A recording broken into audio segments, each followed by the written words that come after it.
I will put up the words right now. Are you ready? Yes, I am ready. Okay, you can begin at your own pace. Can start now. Yes. Okay, thanks.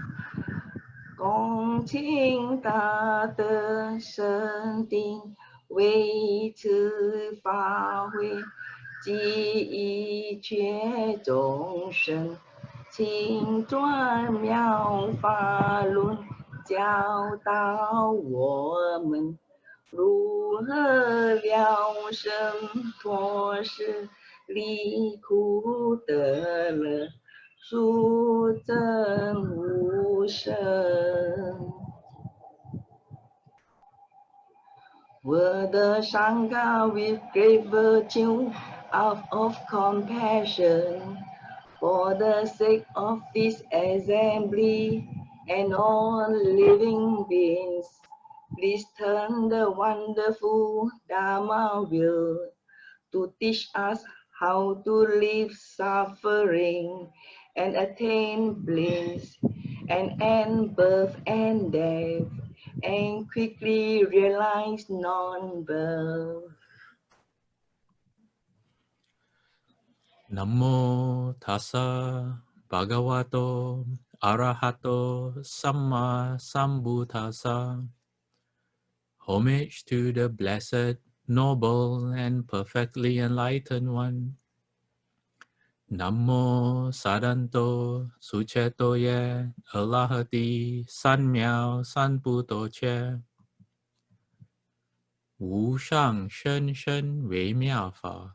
百千万劫难遭遇，我今见闻得受持，愿解如来真实义。Supreme and wondrous Dharma, subtle and profound, rarely is encountered, even in a billion eons. But now we see and hear it and accept it reverently. May we truly understand the Buddha's actual meaning. Hello everyone, welcome to class 25 of the Medicine Master Buddha series. Today we're going to have something a bit different because Ullambana is coming up.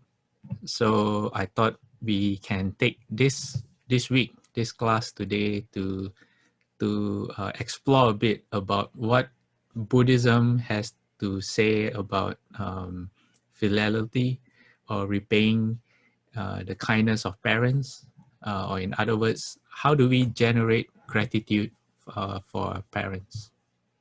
So as usual, we'll begin by reciting Medicine Master Buddha's name 7 times.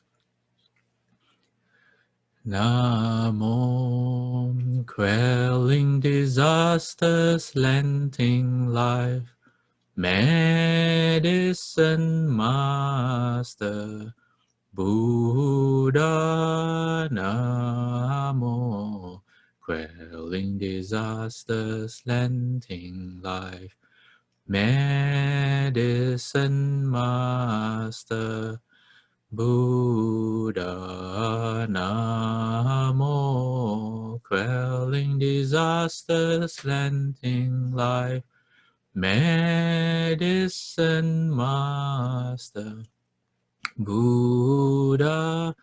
Namo, quelling disasters, lengthening life, Medicine Master Buddha. Namo, quelling disasters, lengthening life, Medicine Master Buddha. Namo, quelling disasters, lengthening life, Medicine Master Buddha. Namo, quelling disasters, lengthening life, Medicine Master Buddha. Medicine Master does come one, Medicine Master does come one, Medicine master does come one. Medicine master does come one. Okay, hello everyone. Welcome back to class number 25. I am trying to switch slides. Okay, let me get out. Okay.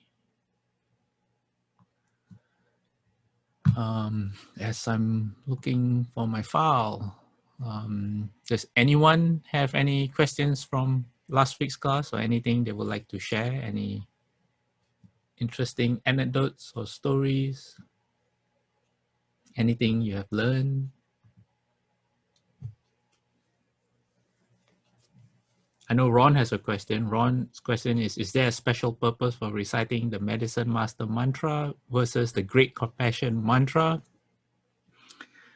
We can revisit your question, Ron, towards the end of the class. Anyone else? Any questions? No? Okay, for those of you who have just joined us and missed the beginning, today's class is slightly different. It is connected to Medicine Master Buddha's vows, but I won't say how. I will leave it to the end of the class, and then that shall be a question. So the question for today is, what has been, let me see, what is the connection between being filial and vows? Okay, maybe I'll type it out. Okay, let me type it out in the chat box if I can find my mouse cursor. Okay, there you go. Today's question.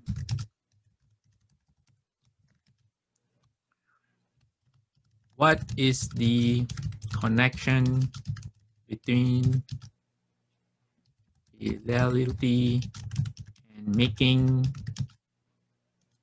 far-reaching? Yeah, not just normal vows, but far-reaching vows, like the kind of vows Guan Yin has made, Medicine Master Buddha made, and Earth Store Bodhisattva made.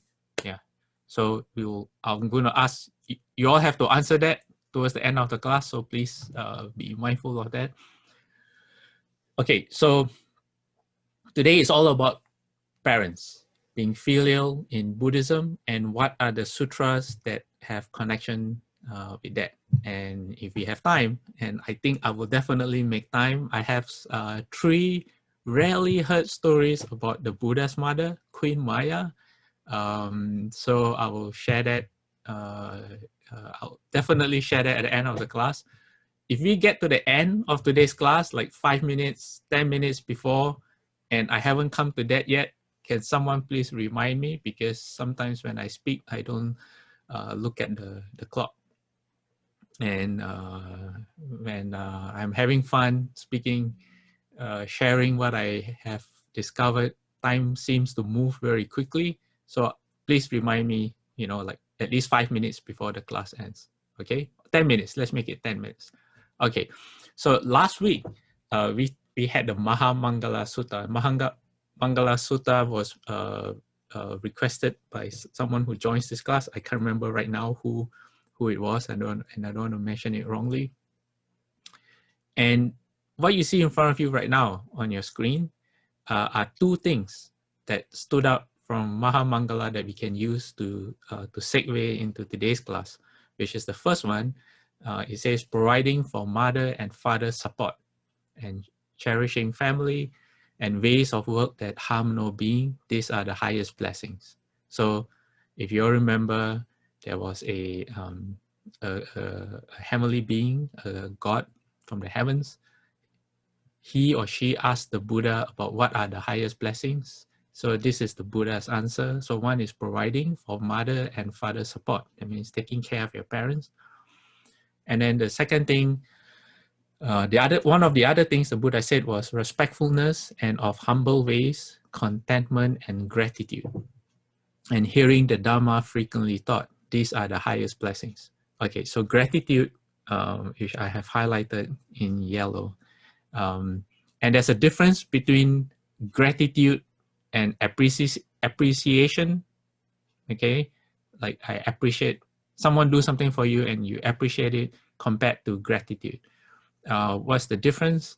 Well, I've used this story before, not story, this example, and I'm going to use it again, but in a slightly different context. So imagine it's your birthday, okay? So I go to the shop to buy something. I come back with a bottle of Coca-Cola in my hand, and then I find out, oh, it's your birthday? Oh, hey, why don't you have this Coke that I just bought from the shop? Okay, what is that? That will make someone feel appreciative. It's like, oh, okay, yeah, I appreciate you giving me that Coke. And because Coke is my favorite drink. Okay, so that's appreciation. What is gratitude? Gratitude would be if I know that it's your birthday and I know that Coke is your favorite drink, and maybe you are somewhere where there's no Coke available, you can't find Coke easily. Maybe this might be East Germany, or like, you know, if you were alive 30, 40 years ago, it wasn't easy. Okay, maybe not 30, 40 years, maybe, I don't know. Okay, you are in a place where it's not easy to get a Coke, a bottle of Coca-Cola. So I go out of my way, because it's your birthday, I go out of my way, I go to a faraway place, especially to buy a bottle of Coke for you, because I know it's your favorite drink. And I come back with only that bottle, and I say, hey, this is for you, happy birthday. That would be gratitude, what you would feel in return. When someone goes out of their way, that in a way that's not easy, and out of kindness and love, and all they want is for you to be happy and for your well-being, that would be gratitude. So there's a difference between appreciation and gratitude. Okay, if you actually, let me see if I have these notes. There's something interesting. It's like when someone teaches you patience, Shifu would say a good knowing advisor. You know, some people, sometimes they don't know, they're not very polite. So they teach you how to have patience. Not directly, indirectly. You have to be able to learn from that experience. So for people like that, it's not gratitude that you feel, it's appreciation. Okay, so there's a difference between gratitude and appreciation. Okay, so what I've done today is I've collected, I've gone through as many sutras and suttas as I could to find instances where the Buddha speaks about parents, and I found quite a few. I'm not going to share all of it today, but as many as I can. First, we'll start with what Shifu has to say about being filial. Shifu says, how do you build virtue? He says, be filial to your parents. So being filial is the foundation of virtue. And we talked about virtue last week, so you all know now what is virtue. So Shifu said it is among the 100 good deeds, filiality is the foremost. Okay, and he said people who aren't filial to their parents would be useless even if they bow to the Buddha every day. You should pay close attention to this. And he said, young friends. I think when Shifu was saying this, he was talking to people who were young, students, I think. So this is very significant, because I think what Shifu is trying to say is, even if you practice really hard, if you don't understand the concept of being filial, or the concept of recognizing the kindness of your parents, and to the extent that you want to repay their kindness, that's what being filial means, then you don't really understand what practice is. Okay, so Shifu says, if you don't know how to be filial to your parents, you know, you'll be useless even if you bow to the Buddha every day. Because if you don't understand what being filial is, then how can you even understand what is bowing to what does it mean to bow to the Buddha? What manner of heart and mind are you using when you bow to the Buddha? Okay, so that's what Shifu has to say. And then this is something that you have to think about it yourself. You have to investigate yourself. Why would Shifu say something like that? What is the connection between being filial and, say, practice or bowing to the Buddha? Okay, and then Shufu also said the classic on filial piety. I think this is a Confucius text. So it says our body, hair, and skin are given by our parents. We should not injure them, and this is the beginning of filial piety. Okay, I shouldn't have used the word piety. Filial piety has a slightly different meaning than repaying the kindness of parents. Filial piety usually means you just obey your parents no matter what. According to principle or no principle, you just do what your parents ask you to do. And that sometimes may not be right. It may not be in the best interest of your parents or for yourself and for the family. So there are, I think in Taoism, or I know in early China, maybe now not so much, there are people who don't even cut their hair because of this thing. They say that everything is given by our parents, we should not injure it, so they don't cut their hair at all. I think they were Confucius scholars. What this actually means, at least to my understanding, is connected to the precepts. You don't do anything to harm yourself. Okay, so what would that mean? You don't take intoxicants, you don't smoke, you don't take alcohol, you don't do anything to put yourself in harm's way. For example, stealing things, then you might end up being in jail, and that will cause a lot of suffering to your parents or to people who care about you. So you can take it literally, like some people, they don't cut their hair, but in spirit, it is about not doing anything to damage yourself, so that people who care about you don't have to worry. Okay, and Shufu talked about the 8 virtues are the foundation for being a person. These are Confucius values too.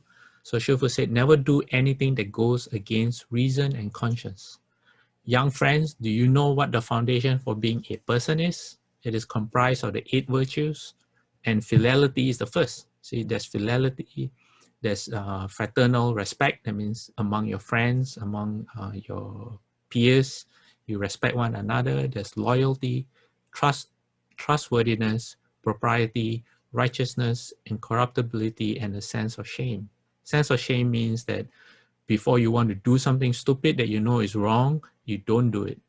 Or if you already done it, you realize that, you realize that you've done something wrong, then you own up to your mistakes and you try your best not to do it again. That's what a sense of shame would mean. So filiality is the first, and this is the foundation of being a person. In other words, people who have the 8 virtues are people who you want your family to always be surrounded by. Everywhere your parents go, your children go, your sisters or brothers, and yourself, you always hope that the people around them, the people they work with, the people they meet, on the streets and all that, would be people who have the 8 virtues. Okay. Shufu also says the worldly view of filiality says that just as a tree has its roots and a stream has its source, we also have our roots and we should pay attention to them. We should always carefully attend to the funeral rites of our parents and to the worship of our ancestors. We should be filial towards our parents and respectful towards our teachers and elders. Last week, we talked about how that would instill goodness and wholesomeness in a person. If we have time today, we can also revisit how that will work. Okay. And then Shufu says there are 4 types of being filial. There's the small, the close, the distance, and the great. What is small? Say small is being filial towards your own parents of this present life, making them happy, giving them food, shelter, and most importantly, peace of mind. So Shufu says that means respecting one's parents and providing for them. Okay, so that's small. Then close filiality is in addition to being filial to one's own parents, you are also filial to other people's parents. It is to take care of your own elders and extend the same care to others. So this is like, you treat everyone in the concept of auntie, your mother's friends are all your aunties, and you are very respectful and you treat them with the same care as your own mother or your uncles, something like that. And then Shufu says, distant filiality refers to respecting and being filial to the ancient sages and worthy ones, taking them as models and emulating their words and conduct. When we look up to the Buddhas and the Bodhisattvas and like Shufu, we like Confucius, this is what we're doing, distant filiality. Okay, and then the final one, Shufu says, great filiality means repaying the kindness of one's parents, teachers, and elders from all lives. Okay, what does all lives mean? Well, if you flip it around, it would mean to all living beings. Okay, and then why do we say that? Well, in the sutras, the Buddha does say that over countless, limitless lifetimes we have been reborn, and all beings have been our parents. So we'll come to that. I have that slide coming up. So Shufu continues saying, if we cultivate diligently, we work hard at learning, and we bring forth a great Bodhi mind, this is great filiality. It's not small, it's great. So cultivate diligently, meaning in Buddhism, and we work hard at learning, okay? And bring forth a great Bodhi mind, what's that? Well, that's when you make the great promise to yourself, the great vow that you want to leave behind suffering once and for all. You want to put everything down, and you want to become a Buddha, and you want to save all living beings. This is the great Bodhi mind. So Shufu asked a question, how is that? He's answering his own question. He says, when you have accomplishment in cultivation, you can rescue your parents from your past 7 lives and help them be reborn in the heavens. It is said, when one child becomes a Buddha, ancestors of the past 9 lives ascend to the heavens. So whether it's 7 or 9, there's a bit of debate, but it doesn't make any difference because it's the same difference. When you have accomplished your skill, you can help take your own parents across. You don't have to rely on Guanyin Bodhisattva, to put some wisdom in my father or my mother so that they become better people. You can do it yourself. And who would be closer to your parents than you compared to like the Bodhisattvas? Maybe the Bodhisattvas might be closer, but for this lifetime, I guess we are as close to our parents as anyone else can be. Okay. Oh wait, let me show you something. I found a very interesting thing called ancestral mathematics. I hope it's not too small for the screen. Okay, if it's too small, let me know. And okay, let me see if I can make it bigger. Okay, this thing says, in order to be born, you need 2 parents. And from 2 parents, they need 4 you need 4 grandparents to have 2 parents. And in turn, that means 8 great-grandparents, 16 second great-grandparents, 32 third great-grandparents, 64 fourth great-grandparents, 128 fifth.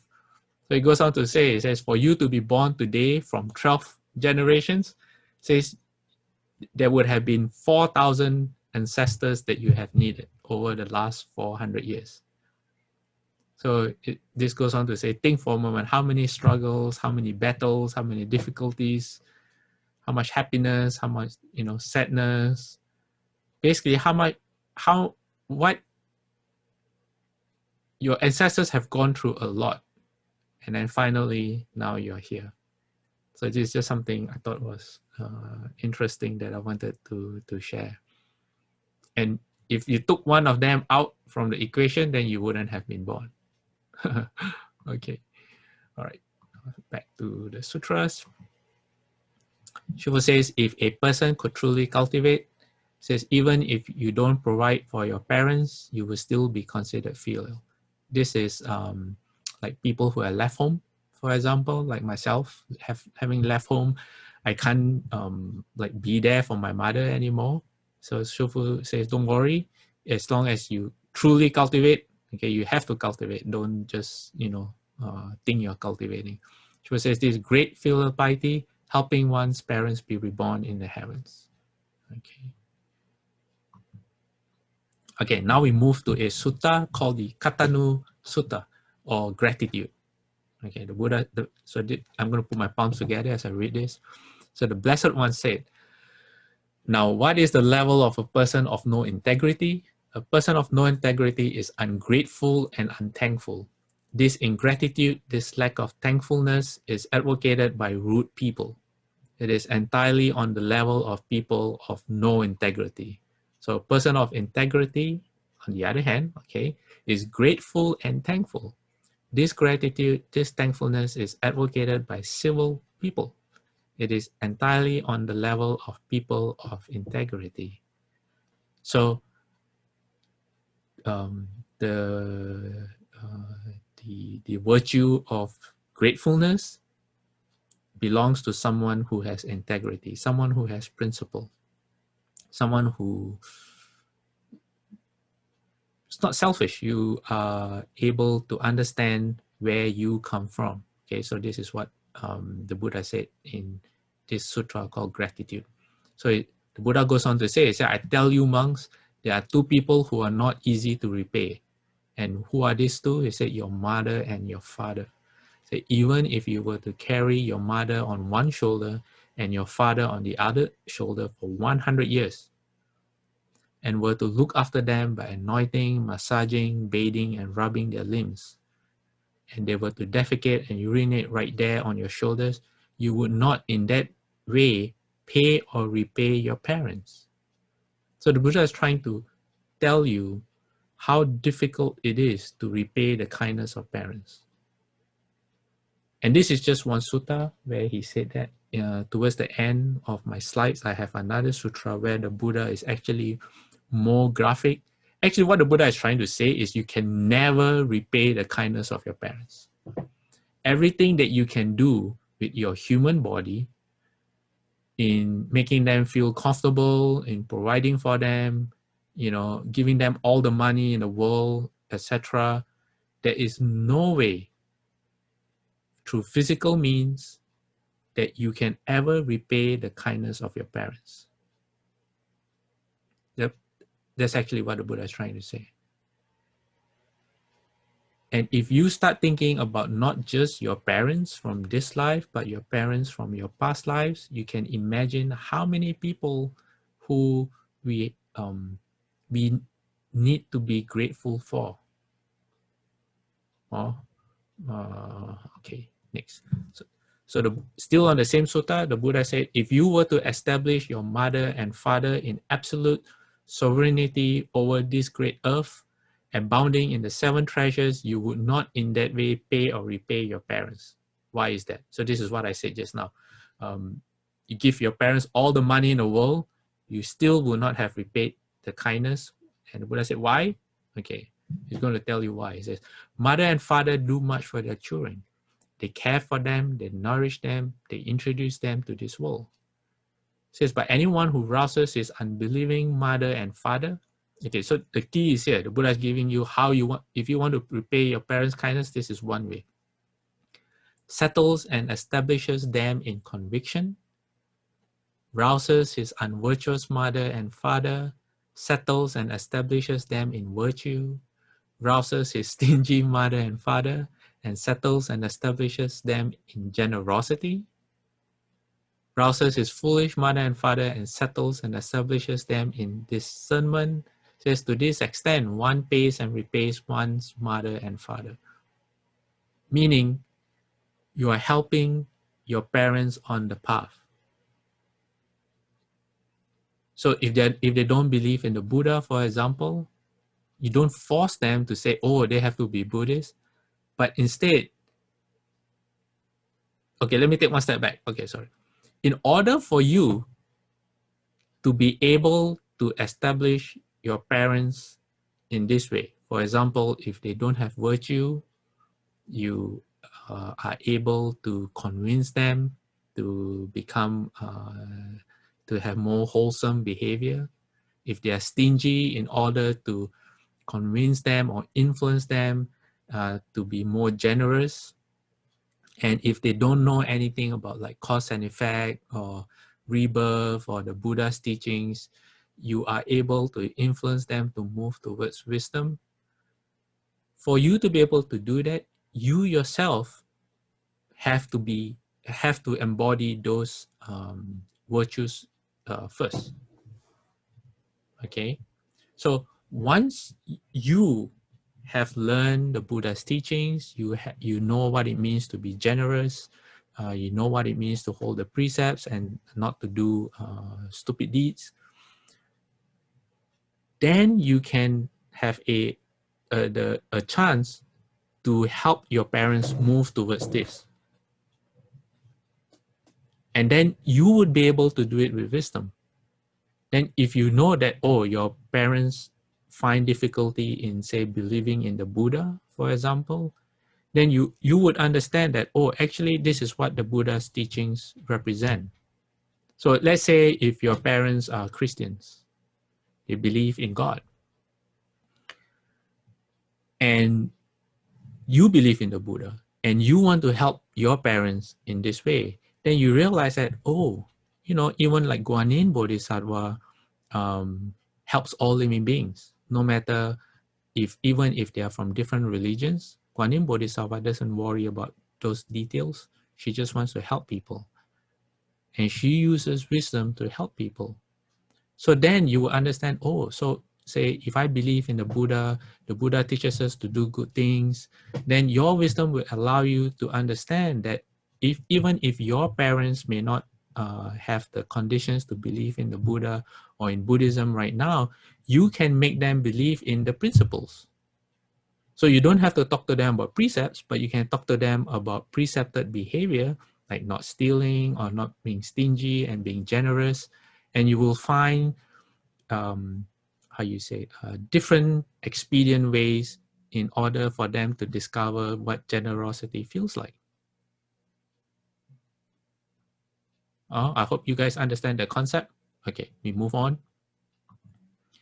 This is now from the Itivuttaka series. What is Itivuttaka? Translated, it means this was said by the Buddha. Okay, it's a collection of things that the Buddha said, and this is number 106. They go by numbers. So what is 106? They say the Buddha said, living with Brahma are those families where in the home, mother and father are revered by the children. Living with the first devas are those families where in the home, mother and father are revered by the children. Living with the first teachers are those families where in the home, mother and father are revered by the children. Living with those worthy of gifts are those families where in the home, mother and father are revered by the children. So everything is about, if in the home, the mother and father are revered by the children, it is as if you are living with Brahma, Lord Brahma, or you're living with the gods, or you're living with first teachers. So this is how important it is. Okay. And then the Buddha goes on to explain, he says, Brahma is a designation for mother and father. The first devas also means destination for father and mother. And the first teachers are destination for mother. And those worthy of gifts is a destination for mother and father. What are worthy of gifts? Worthy of gifts are people who walk the path, people who practice. For example, Lafon people, Pracheka Buddhas, Arhats, the Buddha's monks, these are worthy of gifts. So the Buddha said, why is that? Why is he calling people who, gods who you would pray to and pay homage to, be very respectful? Why does he equate that to mother and father? He said, because they do a lot for their kids. They care for them, they nourish them, and they introduce them to this world. So in a household where the children can learn how to respect and repay the kindness of parents, then they understand how to it is as if the parents are like the gods themselves, or the Buddha. You can say the Buddha too. Yeah. So the Buddha says, mother and father, compassionate to their family, are called Brahma, first teachers, those worthy of gifts from their children. So the wise should pay them homage, honor, with food and drink, clothing and bathing, anointing, bathing, and washing their feet. Performing these services to their parents, the wise are praised right here, and after death, rejoice in heaven. So the Buddha is saying, if you can do all this as children to your parents, then after death, the heaven awaits you. Okay. This is another sutta called the Mātu Sutta, or the Mother Sutta. So it goes like this. It says, near Sawadhi, that the Blessed One said, from an inconceivable beginning comes the wandering on. What is wandering on? Meaning our death and rebirth, death and rebirth. Okay. A beginning point is not discernible, though beings hindered by ignorance and fettered by craving are transmigrating and wandering on. Excuse me. A being who has not been your mother at one time in the past is not easy to find. A being who has not been your father, your brother, or your sister, or your son, or your daughter at one time in the past is not easy to find. So here the Buddha is pointing to the fact that we have been born and reborn in this world many, many, many times. And he says that if you can look back at your past lives, every person that you meet, you quickly figure out that, oh, this person has been a very close relative of mine. And how would you feel if the people that you meet, say you go out and you come across a beggar, and because you have your eyes open, you have spiritual abilities, you realize that this person was your son in a former life. How would that change things? Or you find another beggar and this person was your mother before. What would you do? Okay. All right, let's go on. Buddha said, why is that? He says, from an inconceivable, he said, why can you, it's difficult to find someone who has not been your close relative. Buddha said, from an inconceivable beginning comes the wandering on. He says, a beginning point is not discernible, though beings hindered by ignorance and fettered by craving are transmigrating and wandering on. He says, long have you thus experienced stress, experienced pain, experienced loss, swelling the cemeteries, enough to become disenchanted with all fabricated things, enough to become dispassionate, enough to be released. So I guess here he's speaking to people who really want to practice. He says, if you can see how many times you've gone and come back, gone and come back, gone and come back, and everything that you do right now, you have done it before. He says, aren't you tired? You have had so much stress in life after life, so much pain. You lose people that you care for, and swelling the cemeteries. Well, the Buddha has said before, he said, if you take all the skeletons from all the bodies that you have had, it will fill up the whole world from all your past lives. So he says this is enough to make someone lose, the world doesn't look so attractive anymore. You know, all this wanting things and trying to get things and enjoying life, you know, you realize that it's fairly empty if you realize what you have gone through before. Yeah. Okay. I'm making everyone sad. Okay, let's move on. Okay, in the Path of Purification, this collection of teachings by the Buddha talks about loving kindness towards parents. The Buddha says, because he's speaking to the monks, he says, it is not easy to find a being who has not formerly been your mother, your father, your sister, your son, or your daughter. So it is the same thing, but in a different text. So he says, consequently, he should think about that person thus. This person, it seems, as my mother in the past, carried me in her womb for 10 months and removed from me without disgust, as it were, yellow sandalwood my urine, excrement, spittle, snot, etc., and played with me in her lap, and nourished me, carrying me about at her hip. And this person, as my father, went by great paths, and paths set on paths, etc., meaning to pursue the trade of merchant, that means to earn a living. Your father has to work.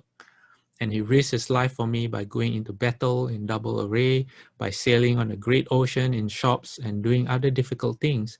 And he nourished me by bringing back wealth by one means or another, thinking to feed his children.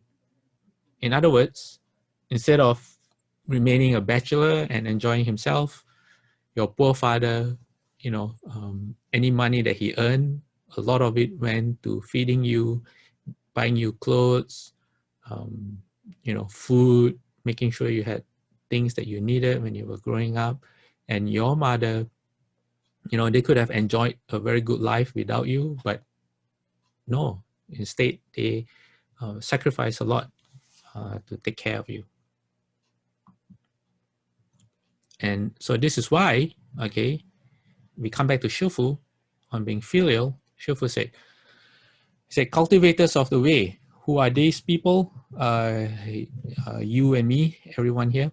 Says, cultivators of the way should contemplate in this way. All living beings have been my parents in former lives, and they will become Buddhas in the future. Since they have been my past parents, I should find ways to be filial to them, save them, and enable them to leave suffering, attain bliss, and end birth and death. Since they will become Buddhas in the future, I should honor and respect them just as I would the Buddhas in the 10 directions and 3 periods of time.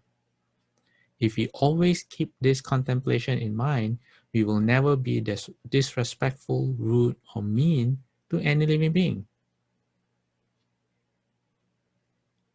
There's a lot in that last sentence. It says, if we always keep this contemplation in mind, we will never be disrespectful, rude, or mean to any living being. If you can look at all living beings or everyone that you meet as a former parent of yours, and you have this respectful kind of mindset and attitude towards them, they can never make you angry. They can never make you upset. So you go through your life without people having the ability to make you upset. How would that feel? Why? Because you regard them as being very important people in your life.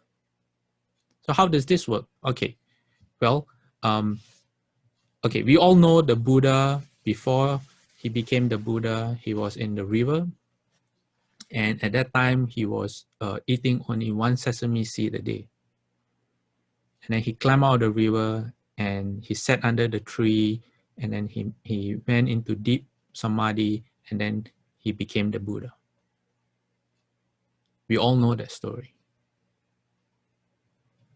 Imagine if we can go back in time, okay, magically we get transported to that very moment when the Buddha came out of the river, and it is said that a girl, actually a heavenly being, offered him the rice porridge so that the Buddha could regain his strength and he could resume his meditation. Imagine if you go back to then, you won't recognize the Buddha because he wouldn't look like anyone you would want to be with. He's all skin and bones. His hair is long. He hardly has any clothes on. His cloth will be all torn and tattered. And he would probably look really scary, like a crazy person. If you don't know that he was the Buddha, you would try to stay away. But because this is a magical example, a magical story, and you are brought there and you know that's the Buddha, how would you behave? Would you, from a distance, you will bow to the Buddha? You know he's not the Buddha yet, but you know he's going to be the Buddha. When you walk, you try not to make any sound. You don't want to disturb him. You will be very respectful. You know, your heart will be full of joy, and you'll be very sincere, and you're just concentrating on not doing anything to disturb this future Buddha. Now, if you can go through that thought experiment, then what Shifu is trying to tell us is that everyone you meet is going to be a Buddha one day. You just don't know when. Why? Because we live in ignorance. So if you can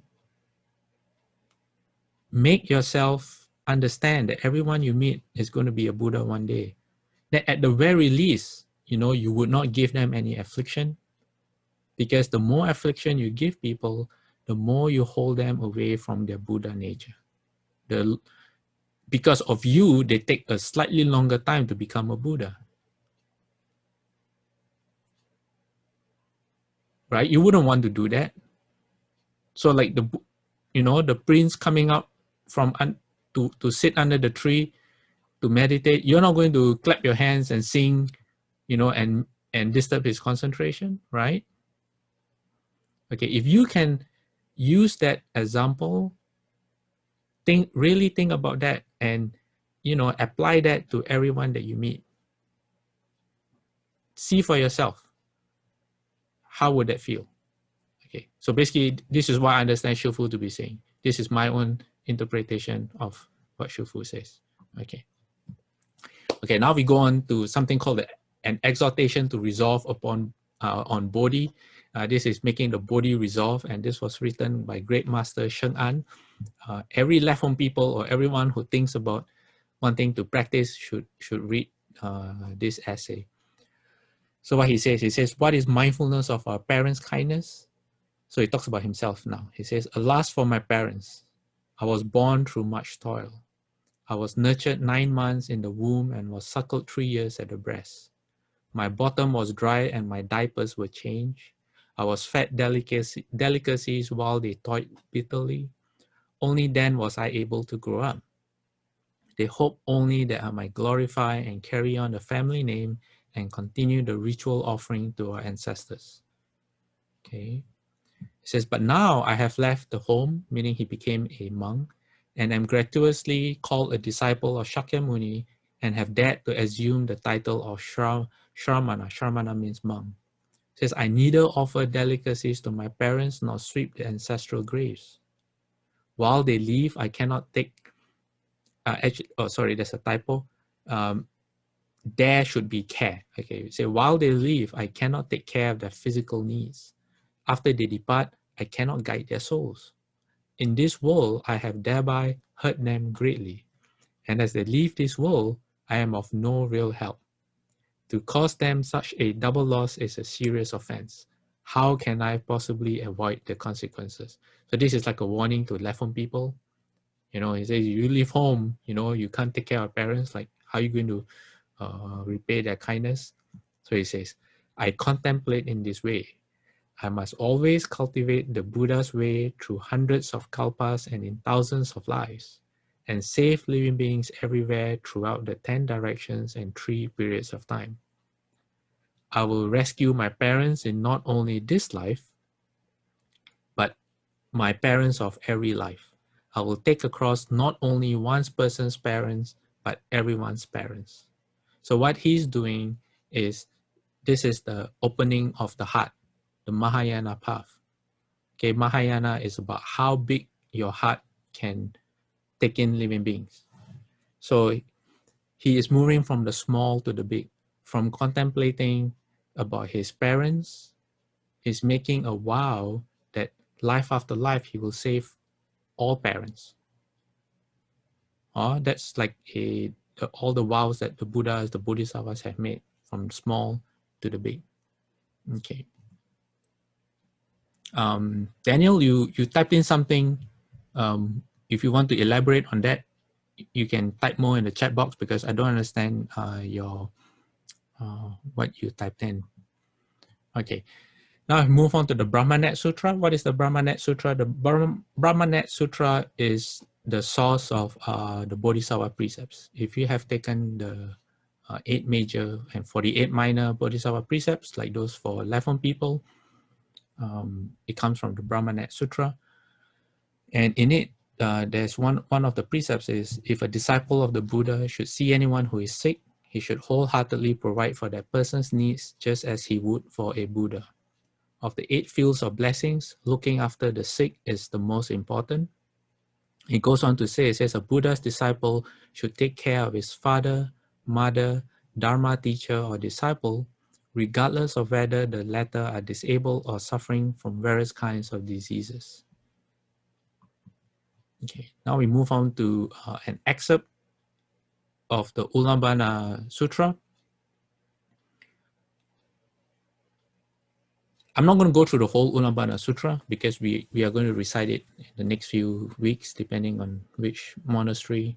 So I only have this excerpt. It says, the Buddha told all the good men and good women, those disciples of the Buddha who cultivate filial conduct should in thought after thought constantly recall their present fathers and mothers when making offerings, as well as the fathers and mothers of 7 lives past, and for their sakes perform the offering of the Ullambana basin to the Buddha and the Sangha, and thus repay the loving kindness of the parents who raise and nourish them. You can take this, if you have any questions about putting up plaques, for example, it's the same principle. Why would you put up a plaque in a temple? Use this to understand what you should do with your heart and your mind as you put up the plaque. Okay? And let me see, what time is it? We have about 8 minutes left. Okay, we can go through this. There's a sutra called the Sutra about the deep kindness of parents and the difficulty of repaying it. So gratitude to parents is so important. The Buddha had a special sutra and it's pretty long. And the title is very direct. Okay, deep kindness of parents and the difficulty of repaying it. Okay, so in this section, I only took a small section. The Buddha talks about the 10 kind of kindness bestowed by the mother on the child. So I'm just going to run through this. What I can do is I can share this sutra through the WhatsApp group so you can read it yourself, because the Buddha elaborates in every of these 10, the Buddha elaborates further. So the Buddha says the first is the kindness of providing protection and care while the child is in the womb. The second is the kindness of bearing suffering during the birth. The third is the kindness of forgetting all the pain once the child has been born. That's the joy and happiness of the mother. It says the fourth is, okay, going back, just like say the second one, the second is the kindness of bearing suffering during the birth. The Buddha says that one of the things the mother has to undergo is the suffering of knowing that the mother is taking a risk. Every time you give birth, there's a possibility that the mother might die, which is what happened to the Buddha's mother, Queen Maya. So the Buddha wants all children to know that when your mother gave birth to you, there was an actual risk of your mother dying. That's the risk that a mother has to take. And despite modern medicine, it still happens right up to today. Okay, so the fourth is the kindness of eating the bitter herself and saving the sweet for the child. The fifth is the kindness of moving the child to a dry place and lying in a wet herself. The sixth is the kindness of suckling the child at the breast and nourishing and bringing up the child. The seventh is the kindness of washing away the unclean. The eighth is the kindness of always thinking of the child when he has traveled far. The ninth is the kindness of deep care and devotion. The 10th is the kindness of ultimate pity and sympathy. Okay, I really want to tell you about the stories about the Buddha's mother. Okay, this is the last slide we're going to go through. This is where the Buddha gets really explicit about repaying the kindness. He says, he used the same analogy. He said, if there were a person who carries his father on his left shoulder and mother on his right shoulder, but this time he goes further. He says, until his bones were ground to powder by their weight as they bore through to the marrow. And if that person were to circumambulate Mount Sumeru for 100,000 kalpas, till the blood that flowed out from his feet covered his ankles, that person still would not have repaid the deep kindness of his parents. Imagine that. And then he gave another example. You cut out your heart and liver and you do it again and again and again, thousands of kalpas, and you never complain once about the pain, you would still not repay the deep kindness of parents. Okay. Okay, now we talk about the Buddha. The Buddha and his parents, what did he do? Well, we know that for Queen Maya, because she passed away after the Buddha's birth. But what the Buddha did was the Buddha went to the Triumtrimsha heavens, and what did he do? He spoke the sutra, the past vows of Sutta Bodhisattva, especially for the mom. And he also spoke the Abhidharma or the higher teachings in the same heaven as well. And what did he do for his father? Well, the father became a first and second level arhat when the Buddha first visited him after he became the Buddha. And the Buddha talked to him about being a righteous king. And a few years later, he became a third level arhat when he heard the Dhammapala Jataka. So you can look it up yourself what the Dhammapala is.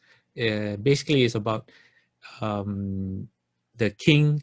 Someone told the king that his son, the Buddha, had died, and the king didn't believe the messenger.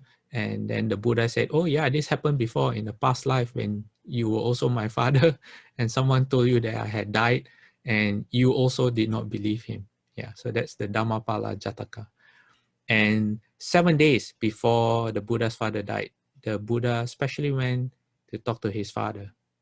And at that time, the king became an arhat.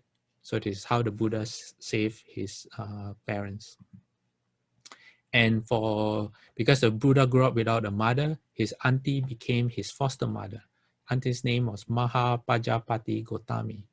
Out of kindness, the Buddha, based on her request, established the order of nuns, which is really great because now we have so many great nuns at DRBA. And it is said that upon her death, the Buddha, who never walked behind anyone, okay, everyone always walked behind the Buddha, but when his foster mother died, the Buddha walked behind the carriage to show people that we should have respect and honor our mothers. Also, Ramonsha told me yesterday that when his father died, the Buddha was one of the pallbearers for the coffin. So this is the Buddha's own example.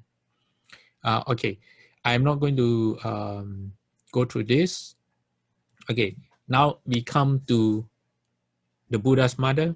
Okay, I put the title there, Always a Mother. Okay, so when she was reborn, when Queen Maya was reborn in the heavens, I do not have the detail if this was in the first heaven she was born in, which was the Tushita heaven, where she was born as a male, or is this the Triumtrimsha heaven, where in the Earth Store Sutra she was in a female body. But regardless, what happened was this.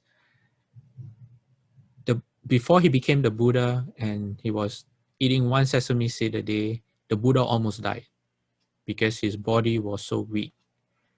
And his mother, Queen Maya, in the heavens, the gods came to report to her what was going on.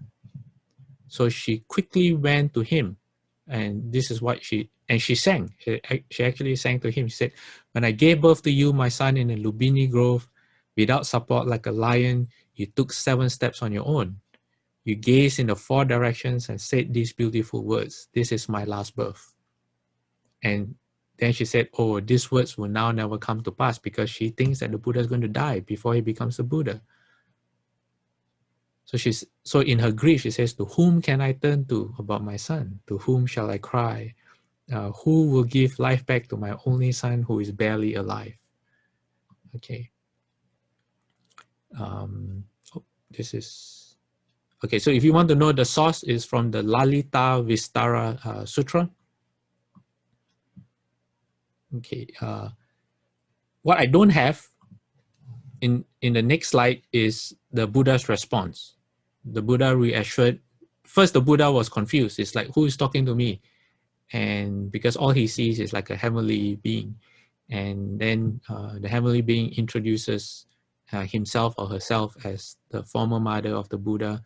And then the Buddha reassures his mother. He said, don't worry, I am going to achieve my goal. Okay, so that's the first encounter after the Buddha's mother. Okay, what is the second encounter? Okay, this is when the Buddha went up to the Triumphrimsha heaven to speak. I'm not sure if this was when the Earth Store Sutra was spoken or the Abhidhamma. So before the Buddha came, the mother found out that, oh, the Buddha is coming. So the mother declares that she has not experienced such joy since the moment of his birth. And then mother and son reunited. What she did was she took refuge with the Buddha. And she said that she wanted to end birth and death for herself too. Yeah. And so the Buddha gave her a teaching. And when it was time for him to leave, she again became really sad. Why? Because at this reunion, the Buddha was about the Buddha's body was about to give up. So the Buddha knew that his time was coming up, his nirvana, and so he spent 3 months in the Triumphrimsha heaven speaking Dharma for his mother. Okay. Then the final one was when the Buddha had passed away. The Buddha had entered nirvana. So when she found out, when she was in heaven, that the son had died, she came to the coffin, and it is said that she faints from emotion. And then when she revived, she touches his robe, the bowl, and the staff, missing her son. And then apparently at the time, the Buddha, the coffin opened up, the Buddha sits up.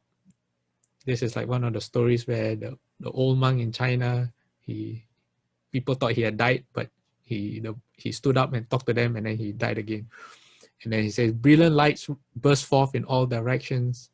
And then reuniting for the last time, the Buddha praises his mother as a woman and a mother and comforts her with his final teaching. So these are the 3 stories about the Buddha and his mom. So do we have any questions?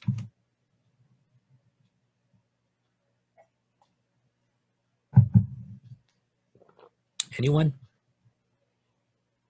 Okay, I never knew these 3 stories until today, when I was still looking for still doing my research.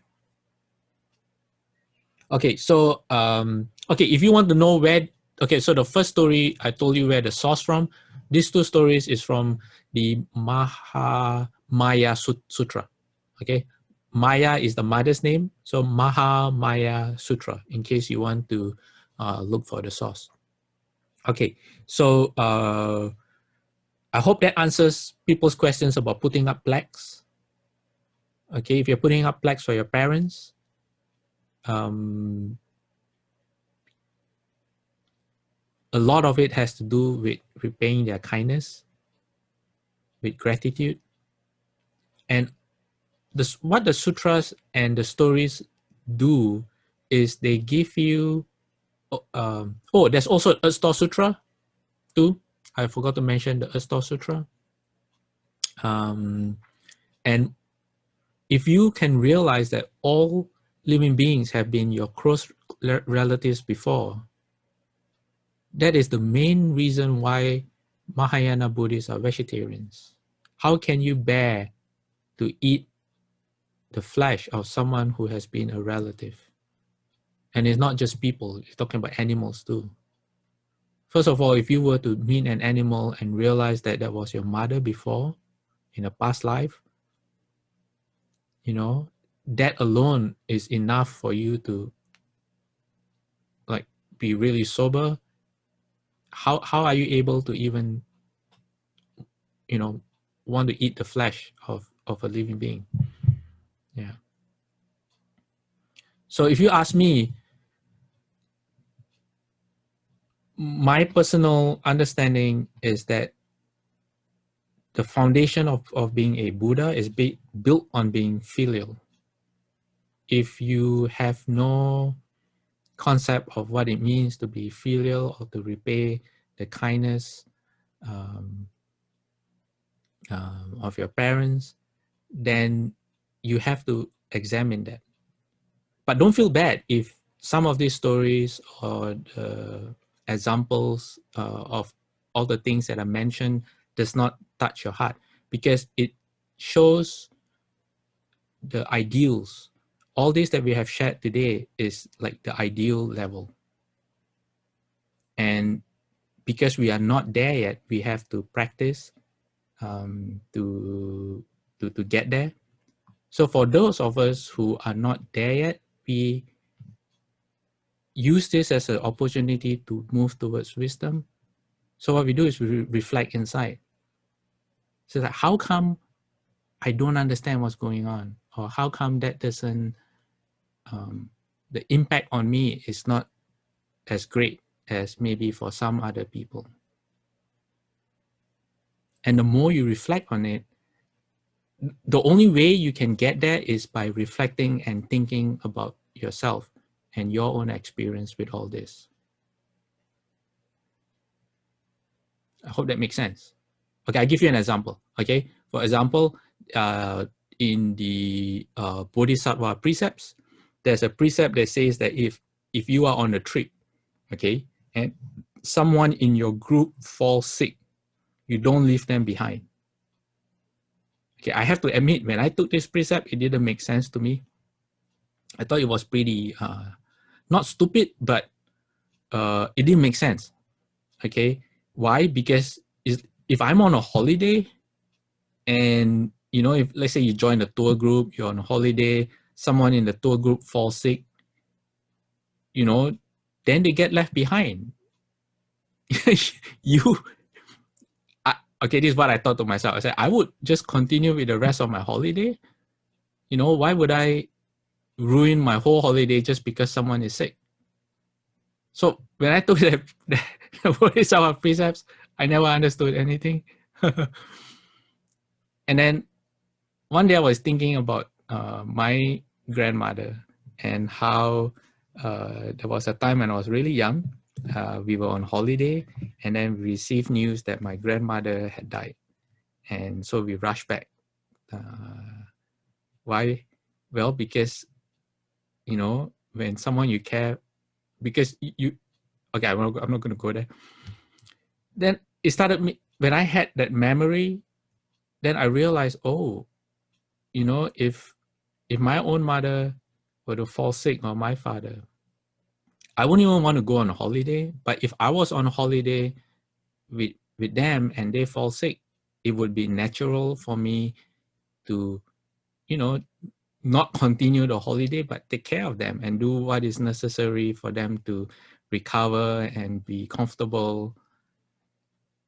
Then that gave me an insight into the Bodhisattva precept. But that insight wasn't, how you say, that insight was more revealing about my shortcomings.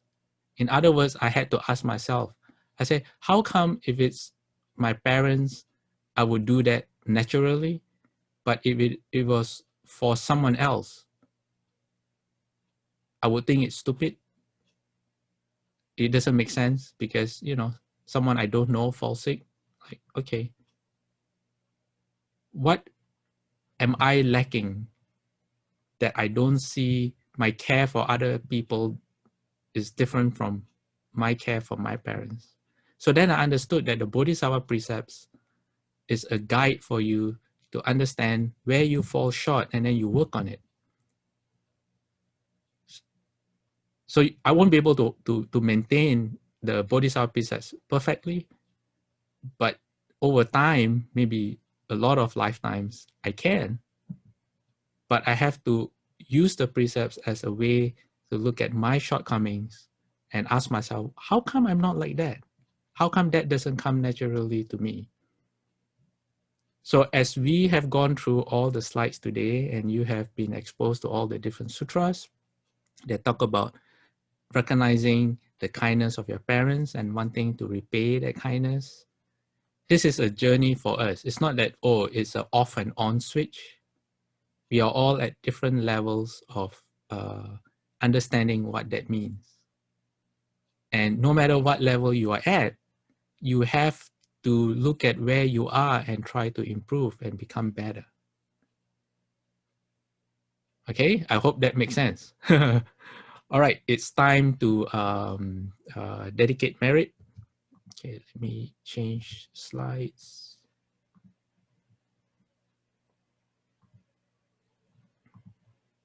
Okay, everyone ready? I'm going to invite people to put your palms together. May every living being, our minds as one and radiant with light, share the fruits of peace with hearts of goodness, luminous and bright.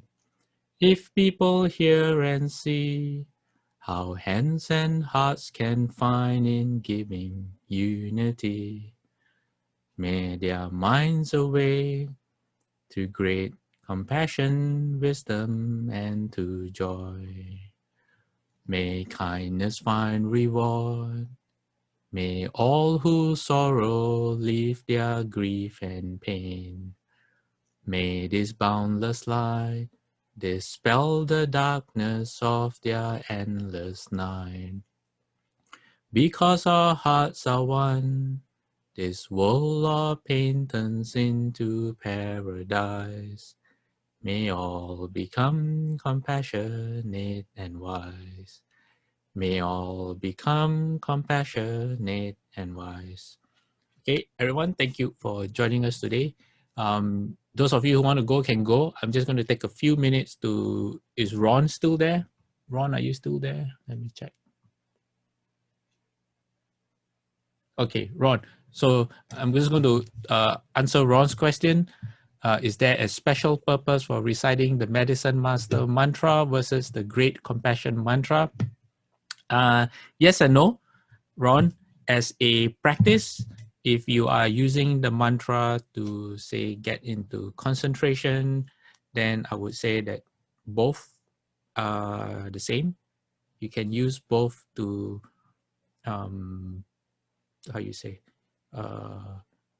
get concentrated. So that's where all Dharma doors are equal. If you say that, how about like the specific applications of the mantra itself? Well, the Great Compassion mantra is associated with Guanyin Bodhisattva, and it's about bringing up your compassion. And there's a lot that's associated with, say, healing when people are sick. The Great Compassion mantra is a very, how would I say, it's like a favorite mantra of people to recite. And the sutras, they say if you recite it in front of water like 108 times and you drink the water, it helps cure people. And then the Medicine Master mantra, the specifics are, is more associated with Medicine Master Buddha. And it's also a mantra for healing as well. So it depends on yourself, where your affinities lie. Some people just prefer to do the Great Compassion mantra because they feel closer to Guanyin Bodhisattva. Some people feel closer to Medicine Master Buddha, or because the mantra itself is shorter, they feel more comfortable using that. So basically it's up to you, Ron. And yeah, you can do both. Yeah, did I get your question? Did I understand your question correctly? Yes, for sure. Yeah.